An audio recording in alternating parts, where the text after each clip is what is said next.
Ok, vamos analisar esse circuito aqui. Então, dado um circuito série, uma fonte de 20 volts e 3 resistores. Vamos determinar a corrente I, que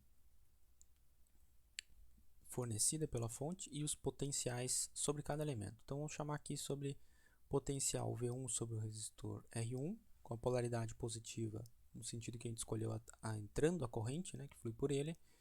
Vamos chamar aqui um potencial V2 sobre o resistor de 1 ohm e um potencial V3, assumindo esta polaridade devido ao sentido da corrente, sobre o resistor de 5 ohms. Então, para determinar primeiro a corrente, a gente pode fazer como a gente viu anteriormente, o potencial da fonte dividido pela resistência total, já que a gente está lidando com um resistor em série, né? Então, o potencial da fonte é 20 ohms, 20 volts, né? E a resistência total é a soma das resistências de cada elemento. Então, 2 ohms mais 1 mais 5. Então, 3 ohms mais 5 vai dar uma resistência total de 8 ohms. Então, a corrente de 20 volts dividido por 8, 2,5 amperes. Tá? A gente também poderia fazer aqui na verdade, essa expressão, ela vem justamente, outra forma de obter, pela lei de Kirchhoff das tensões, né? Então, só para treinar aí a aplicação da equação da lei de Kirchhoff das tensões, posso escrever aqui a equação deste caminho, deste laço fechado aqui, como sendo menos 20 volts da fonte, mais o potencial V1, mais o potencial V2, mais o potencial V3, soma dos potenciais de um caminho fechado tem que ser igual a zero. Essa é a lei de Kirchhoff das tensões. V1, V2 e V3 nós podemos escrever pela lei de Ohm, como V1 é R1 vezes a corrente I, V2 é R2 vezes a corrente I e V3 é R3 vezes a corrente I. Né? Como a gente já conhece os valores das resistências, a gente pode escrever essa equação então, como menos 20 mais 2 ohms, que é a resistência do primeiro elemento, 2 vezes I, corrente que vai atravessar ele, mais 1 ohm vezes a corrente I, mais 5 ohms vezes a corrente I. Isso tem que ser igual a zero. E aí a gente chega então que 8I tem que ser igual a 20, e a corrente, portanto, tem que ser 20 dividido por 8, 2,5 amperes. Né? É outra forma de chegar aqui ao mesmo resultado aplicando a lei de Kirchhoff das tensões. Os potenciais sobre cada elemento, então, basta a gente aplicar a lei de Ohm, uma vez que a gente já encontrou o valor da corrente, então V1 é dado por a resistência R1 vezes a corrente I, sendo que a resistência é 2 ohms vezes a corrente de 2,5 amperes. Então, vou botar as unidades aqui, 2 ohms vezes 2,5 amperes. Vocês também se habituarem, o produto de ohm por ampere dá a unidade, a grandeza de potencial, que é o volt. Então, 5 volts. Potencial V2, a resistência R2 vezes a corrente I, resistência de 1 ohm vezes corrente de 2,5 amperes, 2,5 volts. E o potencial V3, R3 vezes I, 5 ohms vezes 2,5 amperes,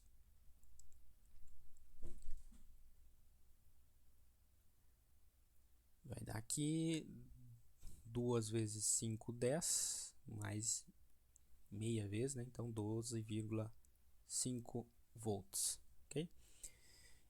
Se a gente somar esses potenciais, V1 mais V2 mais V3 aqui, né?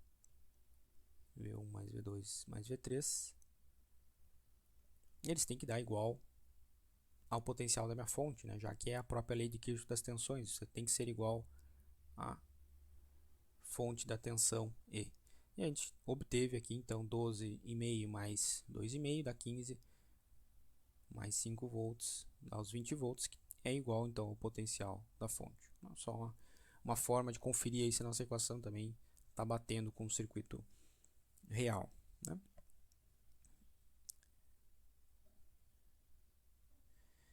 A gente pode também ainda calcular quais são as potências desses elementos, tá? A gente vai fazer isso fazendo uma segunda parte aqui em separado. Depois, vamos pegar um outro exemplo aqui, fazer um exemplo 2, pegar um outro circuito aqui. Então, vamos botar agora duas fontes no circuito.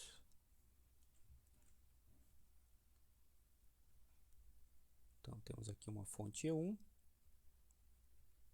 polaridade aí invertida. Vamos botar aqui dois resistores. Colocar mais um resistor aqui. E aqui vamos colocar uma outra fonte de potencial. A fonte E2.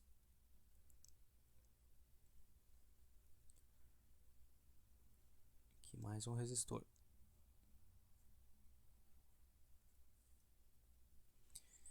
Então aqui vamos chamar de um resistor R1 de 7 ohms, um R2 de 4 ohms, um R3 de 7 ohms e um R4 também de 7 ohms. Então um R4 de 7 ohms. As fontes E1, vamos dizer que seja uma fonte de 50 volts. Vamos usar uma fonte de 75 volts aqui. E E2, uma fonte de 25 volts. Então, E2, 25 volts. E E1, 75. Tá? De que a gente está interessado também em conhecer a corrente desse circuito e o potencial sobre cada um dos elementos. Tá? Então, no caso aqui, como a gente tem duas fontes presentes, né? Nesse caso aqui, a gente já pode ter intuitivamente saber, bom, a fonte de maior potencial ela vai predominar. Então, o sentido da corrente que a gente pode esperar aqui é sendo nesse sentido, né? Mas não teria problema se eu escolhesse o outro sentido da corrente, a gente chegaria apenas às respostas aí com sinal negativo, sinal trocado. Tá? Então, assumindo esse sentido da corrente, eu posso determinar aqui o potencial.